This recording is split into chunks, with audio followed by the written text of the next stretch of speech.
Hello and welcome. Today, Rick and I will be delving into the significance of sleep, exploring the meaning of good quality sleep, its physical and mental impacts, and strategies to enhance sleep quality. We'll also explore how supplements, lifestyle changes, and intriguing non-habit forming gadgets can assist in promoting better sleep. But before we get into that, hello, Rick. Hey, isn't it amazing how the universe works in that we're doing a podcast on sleep and we're both very sleepy due to many circumstances in our lives. But it's ironic. I was talking to some people yesterday about it, how it delivers the message that maybe we need for ourselves, eh? And people that are suffering from, short sleep, long sleep, poor quality sleep, restless legs, insomnia. And, without that sleep, we really do suffer. So hopefully there'll be a few good tips here that we can help with getting you to snooze a little easier and getting ourselves to snooze a little easier as well. Yeah, I've learned a lot in this process. It was great to research. While I was researching this whole sleep category, I was really intrigued to learn that in 2016, which is now 8 years ago, is that right? Yeah, 8 years ago, 2 in 3 adults reported at least one sleep problem, and half of the Australian population reported at least two sleep-related problems, which is mind-blowing because that means that 66% of the population were having either problems falling asleep or waking up during the night or having a restless leg. And that's quite significant. And in 2018, half of the 16 to 17-year-olds were not meeting the sleep guidelines for their age. And I'm sure that that has changed, significantly since that date because of social media and the addiction that children have to their devices. But in this particular research, and I'll put the link in the show notes, it does have a table and it breaks down some of the most common factors of poor sleep. And the most obvious one was restless leg. And as practitioners, we know instantly how we can help our patients with restless leg. And then it breaks it down by insomnia and obstructive sleep apnea. And of course, they're sort of related to age as well. But what I thought I'd talk about is also what factors are associated with sleep problems. And a good example of this is someone that is obese or has a high BMI is more likely to have some problems falling asleep. But this is where I thought, wow, I would not have thought of this. Adults who completed up to a secondary schooling have up to 1.7 times higher odds of reporting short or long or just poor quality sleep in general, as opposed to those who have completed tertiary or technical degree. Adults without a partner have about 2 times higher odds of reporting short or long sleep or even poor quality sleep. And employment status, and this is something I want to touch on, and I'll talk about a bit later on, but employment status for each extra hour of paid work beyond 30 hours a week is associated with a significant sleep reduction. So let me say that again. When you work more than 30 hours, for each hour over 30 hours, there is a higher risk that you will have less sleep. And I would say that's a lot of us because everyone's working more now. Wouldn't you agree? Yeah, I mean, look, everyone's working more, and then we've got our duties at home, haven't we? So on top of that regular workload, we come home to it. I think when you think of sleep as well, I've been thinking a lot about wellness and getting back in touch with the rhythm, the rhythm of life without sounding too corny there. But we really have entered a phase where we're doing an awful lot out of hours, and we're doing an awful lot more screen time out of hours. So it's certainly it's no wonder that we're a world, or indeed a Western world, that is lacking in sleep quality. But the problem is, Vicky, as you know, that it's not just the fact that you might be a little bit irritable or a little bit sleepy when you don't sleep. You've got that can aggravate other things like hypertension, heart disease, type 2 diabetes, stroke, and of course your mental health. I mean, I don't tell you that. You know how you feel after you've not had a proper night's sleep and how good it feels. Last night I actually got 7 hours sleep, which was a dream. The last couple of weeks I haven't had that, and also I haven't been supplementing properly, which as well, you get into that sort of period where you think sometimes, well, I can't be bothered, but I'm getting back on the wagon with it, and going to take my supplements we'll talk about later on. You've also got to look at, the fact that if you're less, I think you touched on, if you're obese and you're less physically active, then you you know, you're going to suffer, your sleep's going to suffer. And then all the problems that come along with that carrying that extra weight into that obese category. So, you know, this is a big thing other than just feeling a bit irritable or a bit tired. Now, you might be thinking, how much sleep do you need? If you're 18 to 64, we want you to be having between 7 and 9 hours. If you're over 65, you can have 7 to 8. Kids need, if they're, you know, adolescent, 14 to 17, 8 to 10 hours uninterrupted. Good luck with that in the modern world of getting your teenager to sleep for 8 to 10 hours uninterrupted. That seems like a dream, but let's let's throw that out there for every parent so you can feel unworthy that you're not able to achieve it, along with every other parent. Yeah. Yeah. And then for kids who are 5 to 13, 9 to 11 hours. Now, we know that it's got, you know, a significant impact onto our physical and mental well-being. So, you know, it's something really to think about. We've spoken a lot in our podcast about, you know, cleansing, and we've spoken a lot about weight management. We've spoken a lot about anti-aging. We've spoken about so many topics over the last period. But if your sleep isn't right, then Mm. good luck with the rest. Yeah, because you know, if you're in an anxiety state, you're in fight or flight. When you're in a lack of sleep state, you're also in a hormonal imbalance state, and everything doesn't flow naturally. So good luck with the cleansing and the anti-aging rituals if you're not sleeping. So perhaps I'm suggesting, along with good food, good hydration, physical exercise, that we start with sleep before we go on to the cleansing, before we do all those other things that, you know, are sold to us by the media, that we actually look at sleep first, because we'll get better results for everything else. Oh, I couldn't agree more. That's imperative. That's number one. And I thought, if we look at the physical effects of what happens when we don't have enough sleep or we have poor quality sleep, and the first one that came to mind was this weakened immune system. And I don't know about you, but lately I've known a lot of people that have had, let's just say, a COVID or an influenza, and then off the back of that they get something else, and off the back of that they get something else, and it's just this inability to recover. And this is most likely due to the fact that they're just not resting enough. They're not having that good quality sleep. And then that becomes another problem, because if you're not sleeping, you'll catch another illness, and that illness then compromises your sleep once again. And it's just this, you know, downward spiral towards not being able to have a proper quality rest. It also, of course, impairs our cognitive function. We know all of that, and it does increase the risk of chronic conditions, as you mentioned, like cardiovascular diabetes and obesity, and hormonal balances and physical performance. But when we look at the physical stuff, there's also the emotional and mood stuff. So there's mood disturbances, stress, cortisol levels, impaired emotional regulation. And I can see this in a workspace. I can see this in families. When there's not enough rest, people become quite snappy, and they make really poor decisions.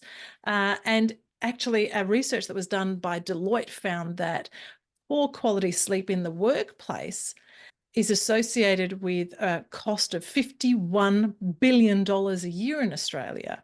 That's how important sleep is, that if you don't have it, not only are you making poor judgment, poor decision making, but the risk of having accidents is quite high.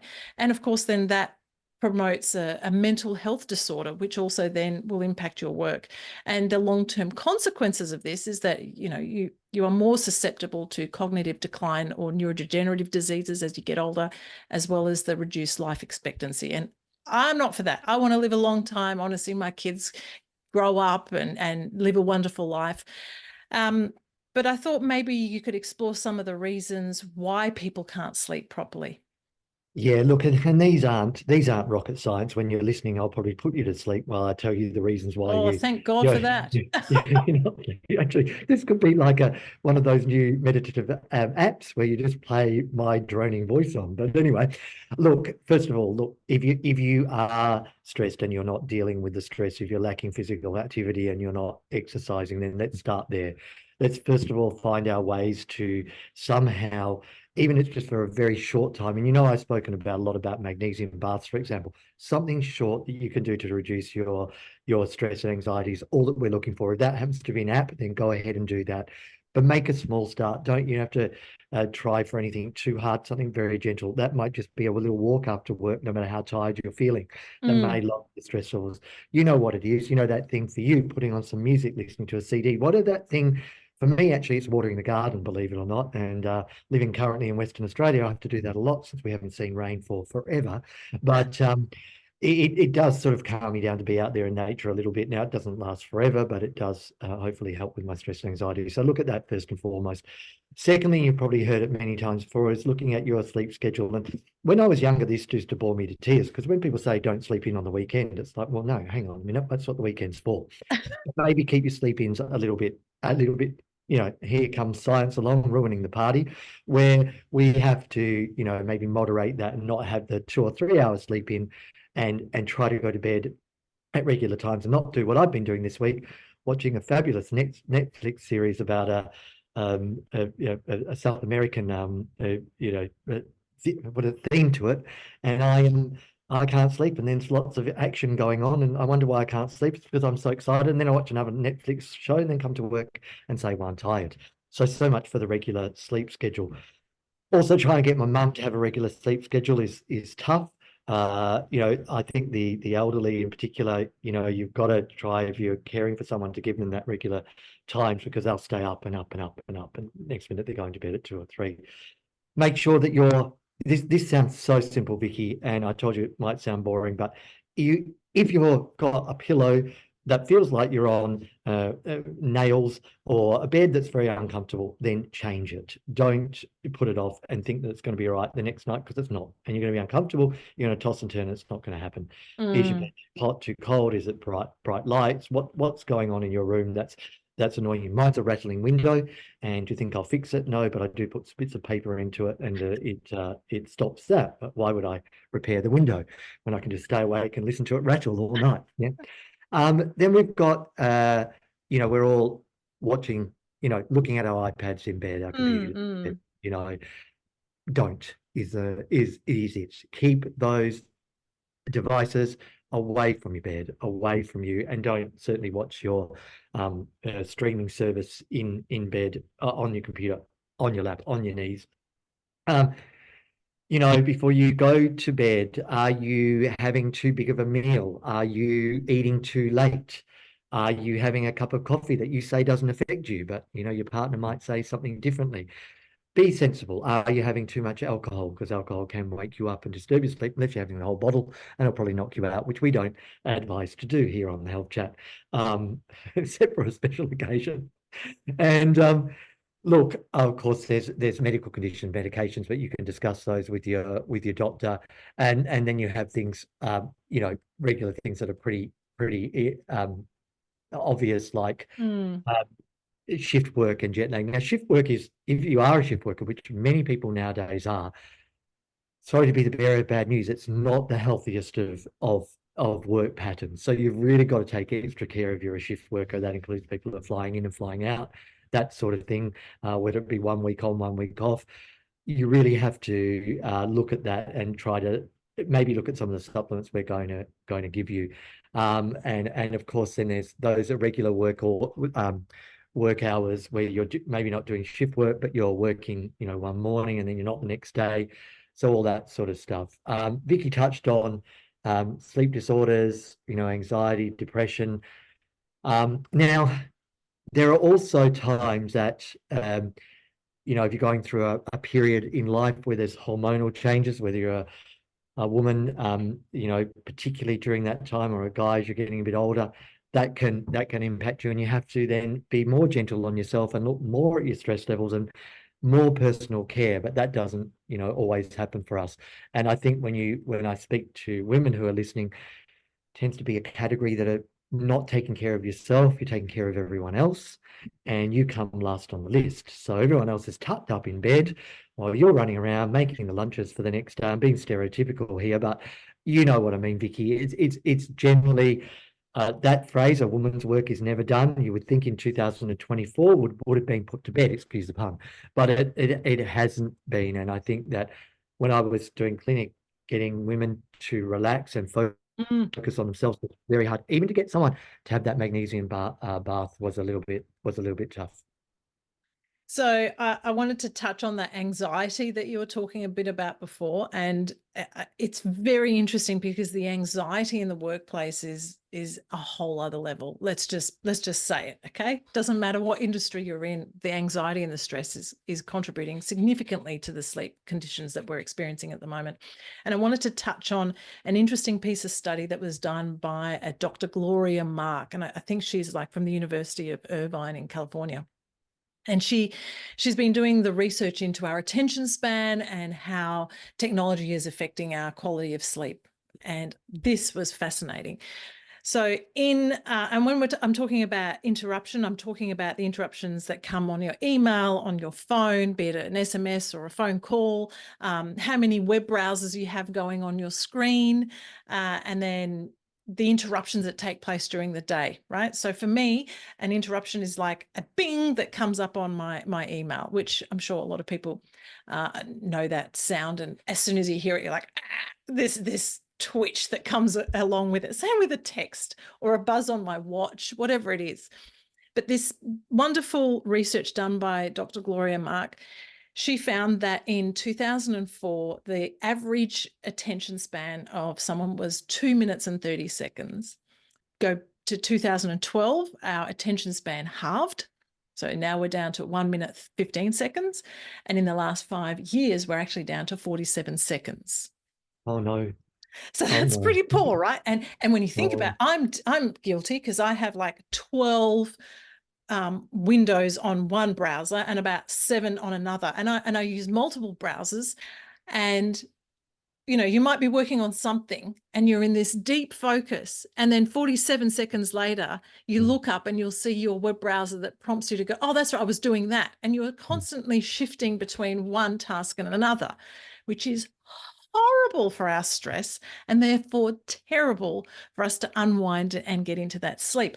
And another interesting thing that she found was she found an organization that was prepared to switch emails off for a whole week. And most of the people in this organization were reporting sleep problems. So for 1 week, this wonderful company agreed to turn emails off. And 2 wonderful things happened. One was that people were able to get into a pattern of sleep after 4 days of no emails. But better than that was people actually decided to call their colleague or walk to their colleague and make that interaction rather than sending an email, which, let's be honest, the whole activity, that whole mindset that you have to go into to start typing an email, oh, it's so laborious and so tiring and stressful that why don't we just pick up the phone and talk to someone or walk to their desk if we can? So very interesting study that people were able to have a much better quality of sleep. Now, I wish we could do that. I wish we could just ban email. I don't ban it, but I do something called time blocking, which means, and this is a great strategy for people who are super busy and like me have 25 different windows open because that's the way the brain is. That time blocking is a very popular method where you plan your day and you block times out. And I do this every day. It's like from 9 till 10:30, I'm doing this. And then from 10:45 to whatever time I'll do something else, so I'm not interrupted. so maybe, Vicky, we should have put this at the very beginning, but then people wouldn't have listened to the whole podcast. But we're now to the part where we can talk about some supplements or things that you can do, use by whatever to help your sleep get better. And we have spoken again many times about adaptogens. Now, if you're in the natural medicine world, if you work in the sphere, well, adaptogens aren't going to be anything new to you. If you're a member of the public, you've probably seen them mentioned in the newspapers, in magazines, about something being adaptogenic. Now, what it does, it helps to balance the body and it helps the body to adapt to stress and promote relaxation. It also can help with cognitive performance. So you think of all the things like the mushrooms. Now you can go into look at our array of mushrooms that we have on our website, or you can go to a store and ask them about all the mushrooms, and they will tell you, things like lion's mane, reishi, cordyceps, etc. And you can choose the one that resonates best with you. But then we also have, in the adaptogenic category, we have botanicals. And we've spoken again about these two many, many times because they keep coming up and there's lots of research around them, around ashwagandha, or as it's known in the West, withania, or rhodiola. Now, both of these, are showing that they can help the body, again, as I said, adapt to stressful situations and promote more relaxation. So if you look at the botanicals, they're, something you can take in a tincture form, you can take them in capsules, you can take them in sleep blends. We have so many sleep blends and anxiety blends and that around. You can go into the store, but I would recommend doing that. And I've had some good results over time. I find that if you're not going to delve deeper, because sometimes a sleep problem might be an emotional issue that you're carrying from the past and counseling might be needed, but these can certainly work. And if you don't have that deep issue that maybe you need to solve, you might not need to rotate them, but sometimes rotating them around, I might take something for 3 weeks and then go on to something else and it kicks back in again. Do you know what? It acts like the body likes to change and it likes to have that other rev up. And then we've also talked again many times on the podcast, because it's an amino acid that is so well researched around sleep and promoting alpha waves, which is theanine. L-theanine, actually, it's tea leaves in green tea and regular tea. It promotes relaxation without drowsiness and helps you focus a little bit better in the day as well.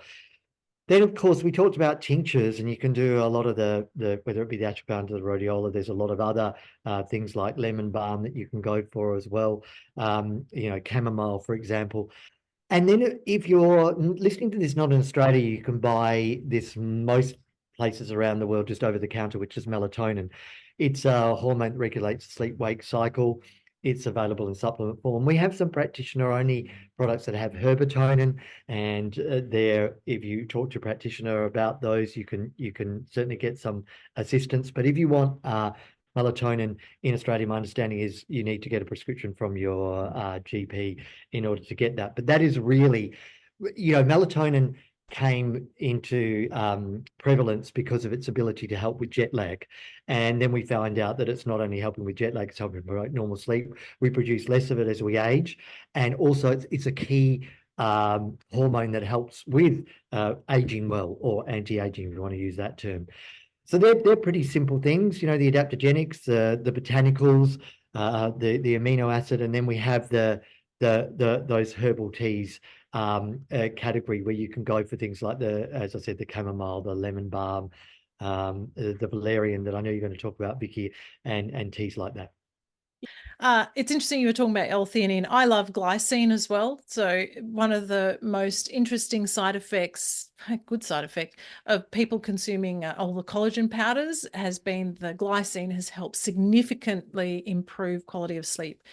So that's also another one that I really like. I'm a huge magnesium girl. I take magnesium every night, about 300 milligrams. I take a brand called Diasporol. Doesn't matter which brand. I take a citrate formula because it doesn't affect my gut, whatever. So I like it because it helps them relax the muscles. And this is something that we have that we can give our patients who have got that restless leg syndrome, which is probably one of the key reasons why people can't sleep. Or some people will associate it with heavy leg syndrome. So some people say, oh, my legs feel so heavy when I go to sleep. That also helps. Magnesium is wonderful. But I found something interesting with niacinamide.